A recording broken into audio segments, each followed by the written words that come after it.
The first thing that your team will ask of you is, who are you talking to? Right? Who are you trying to give the message to? I basically said, who am I talking to? I'm talking to myself. When I started my journey, sort of self-discovery and personal development and financial well-being and wanting to be financially. So before we dive into all the sexy stuff, we got to get really good with the basics.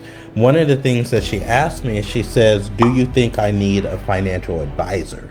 Personally, I don't, because not in this day and age. Now, I actually have financial advisors, by the way. In this day and age, you can pretty much get everything that you need right here from the internet. And when you look at financial advisors, a lot of times what they're going to do is take your money and they're going to invest that money for you, but they're going to charge you maybe 1%, 1.5%, 2% on your money. And usually they're just going to take your money and put it in something that mimics what we call the S&P 500. Maybe write that down. And the S&P 500 it's short for the Standard and Poor's 500. And all it is it takes the top 500 and it puts them all into this one little bucket. So just pretend that you got this one basket, and in this basket, you got the top 500 companies in the United States. So when you invest, you're investing into this basket, which allows you to take part ownership of all of these 500 companies. Kind of dope, right? So it allows you to do what you'll hear all the time, which is diversify, because now you own a part of all of these 500 companies, which is cool. So you'll own a little part of Tesla, you'll own a little part of Amazon, you'll own a little part of Dell Computers, a little part of Microsoft, a little part of McDonald's. You know, all of these companies that you know are a little part of Johnson & Johnson. You're going to own a little part of all of these companies, which diversifies your investments over 500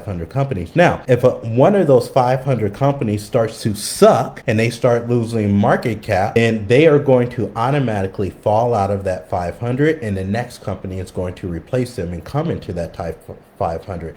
So the next month you might invest into this basket of companies, but you might be investing in 2, 3, 4 new companies that you never invested in because those other companies fell out. So a lot of times what your advisors will do is they'll take your money, let's just say it's $100,000, and they'll say, you know what, I'll invest this for you and I'll give you all of the financial advice that you need, right? I'm going to guide you. And they say, okay, you say, okay. But what we don't know is they're charging you 1%, 1.5%, 2%, where you could literally make the same investment yourself in Fidelity or in Charles Schwab or in Vanguard. And when you do it yourself, it is the cost basis might only be 0.05%, which is tremendous discount just from you doing what they are doing, which is taking your money and now investing it into the S&P 500.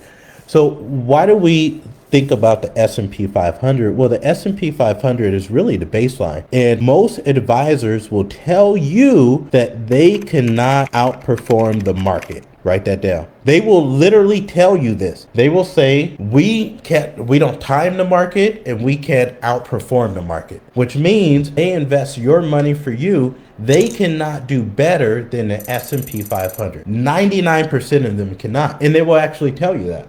But you're paying them 2%. So what are you paying them 2% for? Most of them will tell you you're paying them 2% so that they can help you manage your emotions. What does that mean? Well, most people lose money in the stock market because they do things when they shouldn't. So they buy when they shouldn't and they sell when they shouldn't. So quite frankly, in my opinion, what I do, I'll just tell you what I do, is I'm always in the market. And there's a lot of studies that show that, you know, the people that are always in the market, meaning they're always buying, are the ones that do the best. What usually happens is, say you're invested into the S&P 500 and you're doing it on your own, and you have a year like 2022 when the market was down, I think it was down about 22%. So if you have $100,000 in there and the market drops by 22%, and now all of a sudden every day you're watching that and you see your 100,000 go to 90, then go to 80, what do most people do?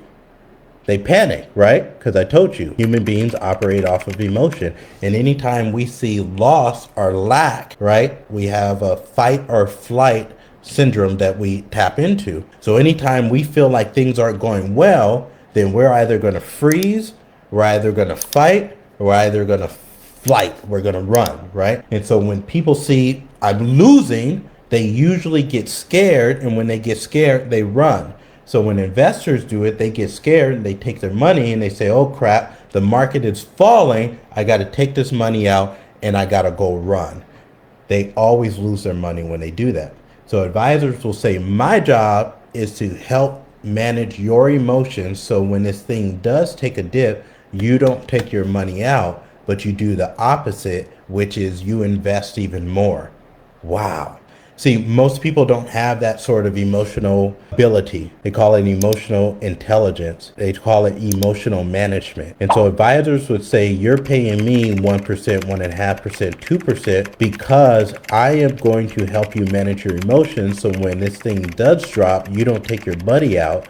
Because if you would just leave that money in there over the next 5, 10, 15, 20, 30 years, that money is going to now start to, double and triple. So they're saying they will justify by me helping you manage your emotions. In the long run, you're going to make way more than whatever you're paying me. So that is especially the very low level advisors. Now, once you start a tremendous amount of wealth and you have millions, you might have an advisory team because they're going to help you do certain things. They're going to help you with estate planning. They're going to help you with taxes. They should be helping you with those things, by the way. You guys should be having quarterly meetings if you have a good team. Now, there's a lot of advisors that will bring you underneath their umbrella and literally never even talk to you. So you want to obviously vet them.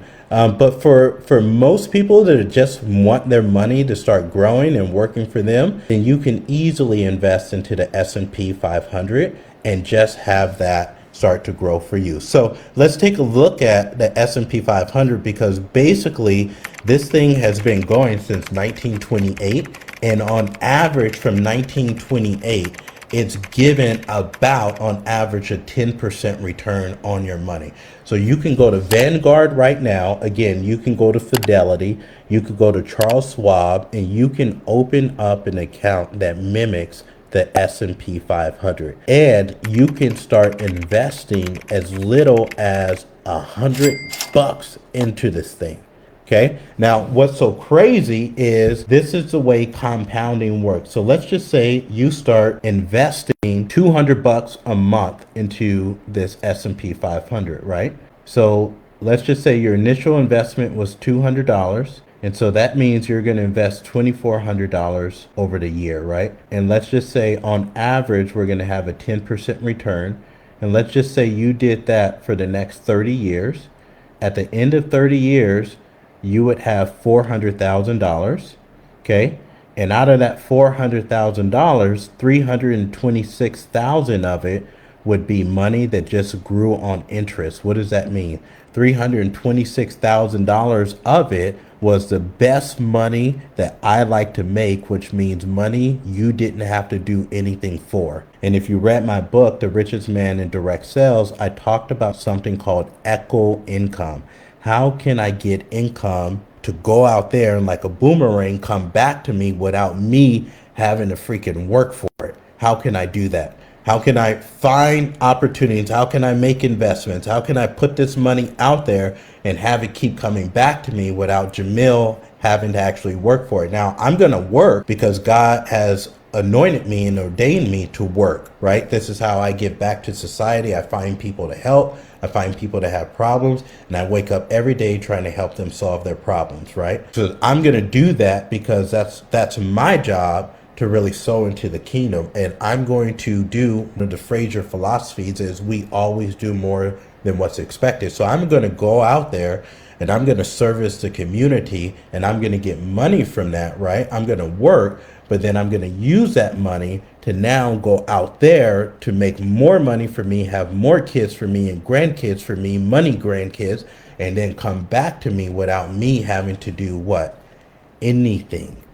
So that's only if you basically put away $200. Now, let's just say you started to put away $2,000 a month. So if you put away $2,000 a month, what is that? $24,000 a year? Yep.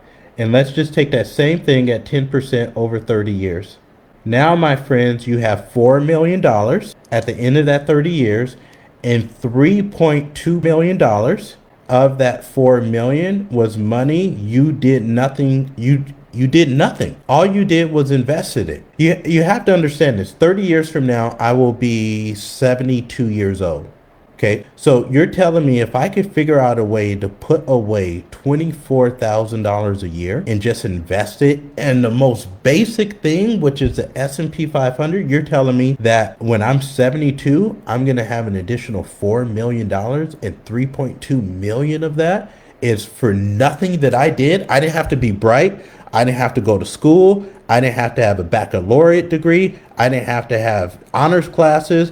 I didn't have to do none of that stuff, right? It doesn't matter if I'm black, I'm white, I'm Asian, I'm Hispanic. It doesn't matter, right? Nationality doesn't matter. Ethnicity doesn't matter. It doesn't matter if I'm a woman living in a man's world or I'm a man living in a woman's world. None of that stuff matters. You're just telling me all I got to do is just put this money away and just let it sit there and like not mess with it, because since 1928 until 2024, on average, this thing's returned about 10%. About 8%, you adjust it with the dividends that it gives, it's about 10%. I was like, wow, this is crazy. So I just got to, so all you mean is I just got to like keep more. I'm making this. I got to figure out how to get these expenses instead of being here. I got to figure out how to get them down, and whatever is in the middle, I got to invest this so that it grows on its own and I have equal income. Like, that's it. Once I figured that out, I was like, okay, how can I make more of this? How can I make this go down so that I have more in the middle so that I could put out there and it come back to me like this? And it became like this really big passion, like this game. And so I love it. And I love helping other people figure out how to do it. So at the very beginning, it is basic information. Going to leave your questions in here as well. I answer every single question that I see.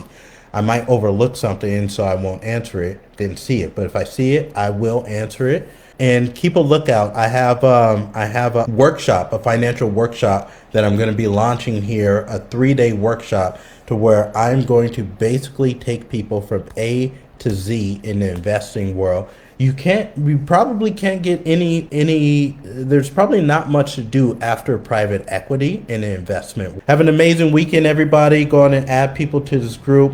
So hopefully this was helpful and bless you this morning. We'll talk to you soon.